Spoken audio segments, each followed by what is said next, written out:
me something. The Bible says, don't let your left hand know what your right hand is doing as it relates to giving.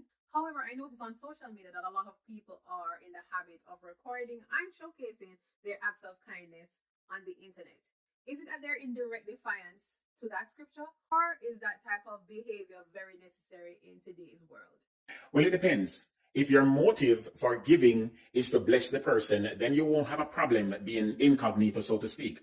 But if your motive for giving is to grandize and to glorify yourself and your act of kindness, then you're going to want everybody who is around you to see and notice what you're doing.